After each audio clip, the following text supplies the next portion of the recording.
Hello, இன்றைக்கி நம்ம வாழைத்தண்டு மோர் கூட்டு பண்ண போகிறோம் ரெசிப்பியில். இப்போ வாழைத்தண்டு கட் பண்ணி வச்சுருக்கேன் தண்ணி விட்டு. இப்போ எப்படி கட் பண்ண பிகினர்ஸாக இருக்கிற வாழைக்கு எப்படி கட் பண்ணுறதுன்னு சொல்கிறேன்.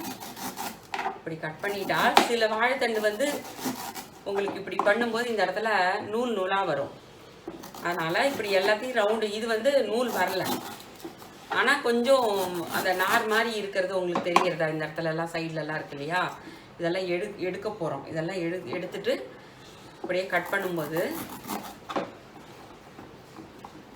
இந்த மாதிரி வச்சு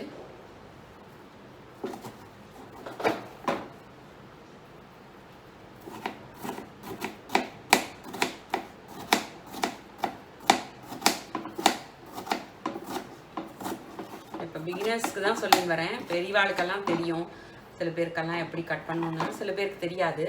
இந்த மாதிரி கட் பண்ணிக்கணும். கட் பண்ணிட்டு இதில் நூல் சில சமயம் உங்களுக்கு எடுக்க தெரியல அப்படின்னு சொன்னால் அதை பற்றி கவலைப்பட வேண்டாம்.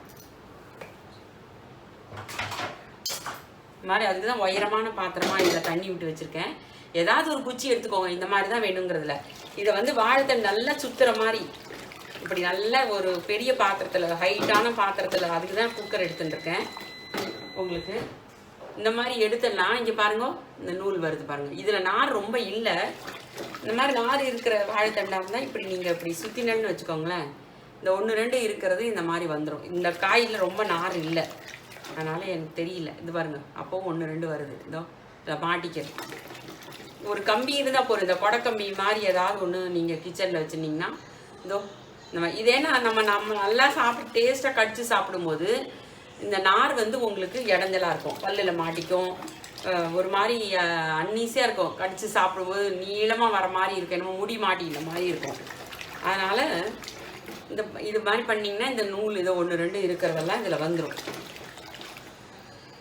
பார்த்தீங்களா, இதோ இவ்வளோ நார் வந்து இருந்திருக்கு.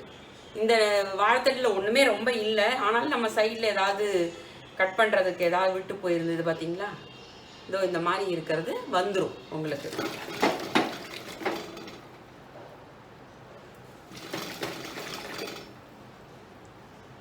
அவ்வளோதான், இதில் ரொம்ப நார் இல்லை.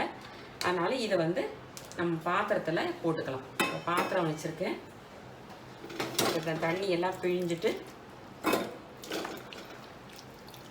ஃபஸ்ட்டில் எல்லாத்தையுமே நான் உங்களுக்கு காமிக்கிறேன், எப்படி என்ன தப்பு பண்ணுவோம் அப்படிங்கிறதையும் சேர்த்தே நான் சொல்கிறேன். இப்போ இப்படி இருக்கு இல்லையா, வாழைத்தண்டை பிழிஞ்சு போடுறோம் இல்லையா, தண்ணியில் தான் போடணும். ரொம்ப தண்ணி போடாமல் இருந்தால் ரொம்ப கருத்து போயிடும்.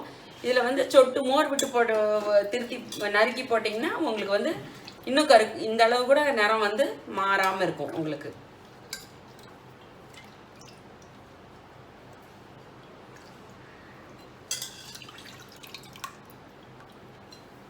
எடுத்து போட்டாச்சு. இப்போ பார்த்தீங்கன்னா இவ்வளோ வாழைத்தண்டு இருக்குன்றதுனால நீங்கள் வந்து நிறைய தண்ணி விடக்கூடாது. இந்த சொம்பு 3 டம்ளர் பிடிக்கும், கொஞ்சமாக தான் விடுறேன், இவ்வளோ தான் விடுறேன். இந்த தண்ணி இருக்கட்டும். இப்போ நம்ம வந்து இதுக்கு தேவையான பொருளை பார்த்துக்குவோம். அடுப்பை பற்ற வச்சுடுறேன். அது வாழைத்தண்டு நிமிஷமாக வெந்துடும். 1/2 டம்ளர் தான் விட்டுருக்கேன் நான் தண்ணி. இது வந்து இதுவாகட்டும். இது மூழ்கிற அளவுக்கு விட்டிங்கன்னா மோர் கூட்டு ரொம்ப ஓடி போயிடும். நான் வந்து இப்போ தொட்டுன்னு சாப்பிட்ற மாதிரி தான் பண்ண போகிறேன். பிசிஞ்சு சாப்பிட்ற மாதிரி வேணும்னா அது வந்து இன்னும் கொஞ்சம் லிக்விடாக பண்ணலாம். இது வந்து நான் தொட்டுன்னு சாப்பிட்ற மாதிரி கெட்டியாக தான் பண்ண போகிறேன். அதுக்கு தேவையான பொருள் இப்போ இது வேகட்டும். அதுக்கு தேவையான பொருளை பார்த்துடலாம். இப்போ துவரம்பருப்பு பார்த்திங்கன்னா ஒரு 1.5 ஸ்பூன் போட்டு, பெருங்காயம் கொஞ்சம் கட் பண்ணி ஊற வச்சுருக்கேன்.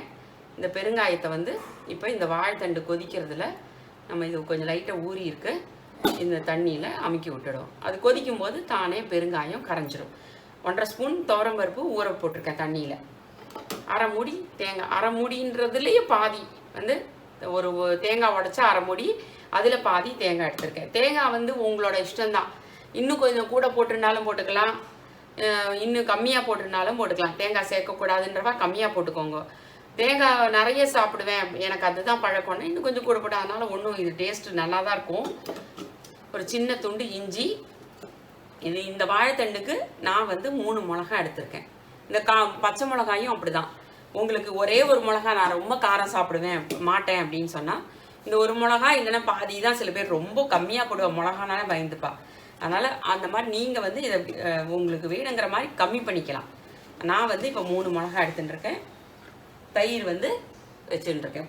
புளிச்ச தயிர், புளிக்காத தயிர் அப்படியெல்லாம் கணக்கு கிடையாது. அது வந்து டேஸ்ட்டுக்காக, அந்த புளிப்புக்காக. இது இப்போ இது கொதிச்சிருக்கு இல்லையா, இது வந்து நிறம் மாறாமல் இருக்கிறதுக்காக இப்போ நம்ம எப்படி தயிர் விட போகிறோம். ரொம்ப விட வேண்டாம், ஒரே ஒரு இது விடுறேன். விட்டுட்டு நல்லா கலரி விட்டு போனோம்.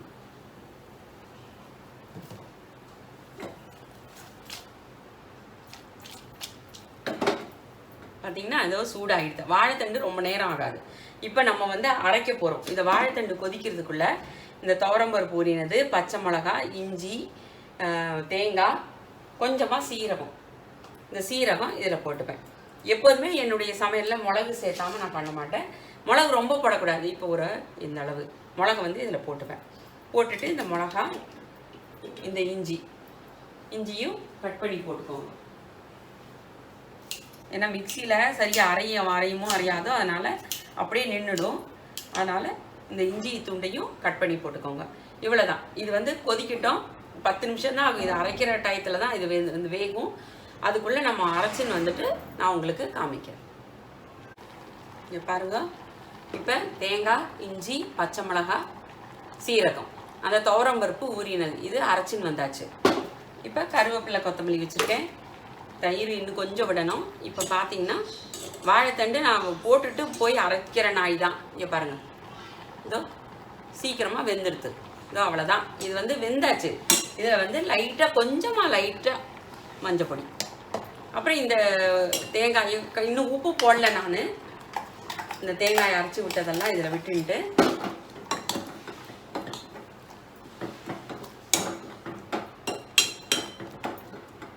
இப்போ உப்பு போட போகிறேன். இந்த டிஷ்ஷுக்கு தேவையான உப்பு இந்த அளவு சரியாக இருக்கும். 1 ஸ்பூன் அளவு கல் உப்புன்னு வச்சுக்கோங்களேன்.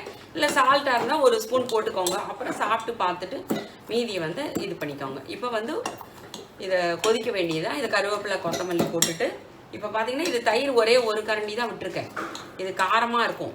நம்ம இந்த மிக்ஸி அரைச்சி விட்டதெல்லாம் இது விட்டாச்சு, உப்பு போட்டாச்சு. இதெல்லாம் கொதிக்கிறது.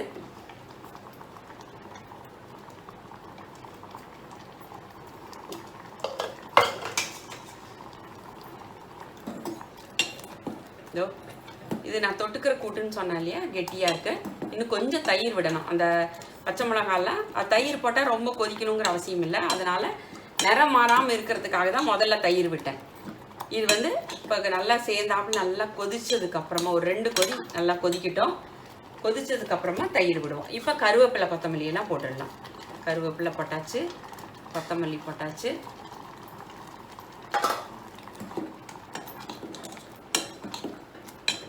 ரொம்ப கருப்பாக போகாமல் இருக்கும். தயிர் விட்டு நம்ம சமைச்சோம் இல்லையா, அதனால் அது ரொம்ப வெளுப்பாக இருக்கும். ரொம்ப கருப்பாக போகாது.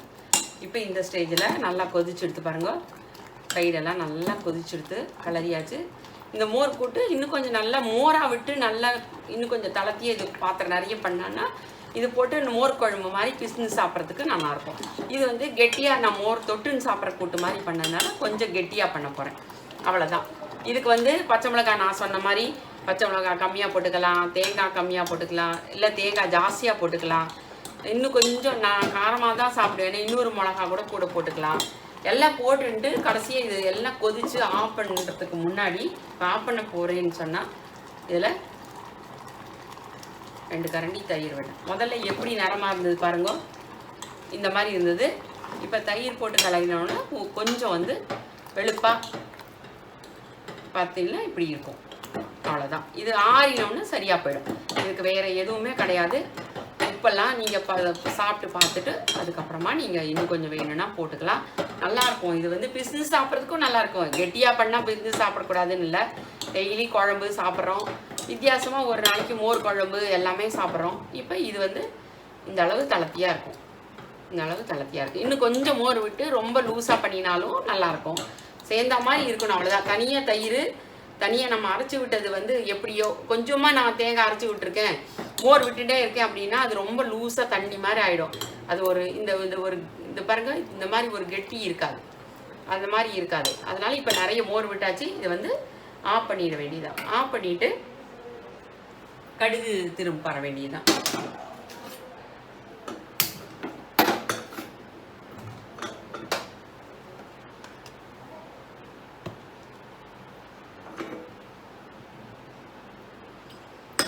2 ஸ்பூன் விட்டுருக்கேன். எண்ணெய் விட்டுருக்கேன். இது சுடட்டும்.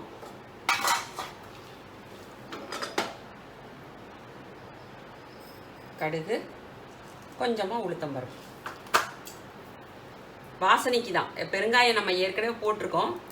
இது கடுகு தாளிக்கிறதுக்கு தான்.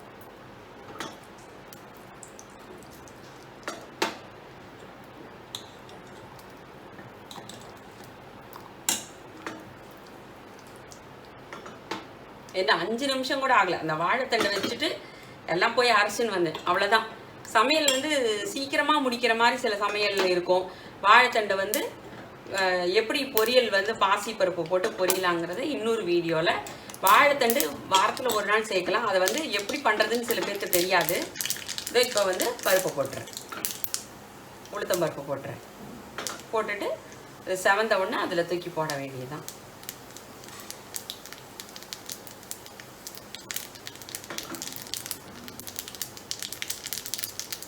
இப்படி பண்ணி பாருங்க எப்படி டேஸ்ட்டாக இருக்குன்னு. இப்போ கடுகு கொட்டியாச்சு, ரெடி.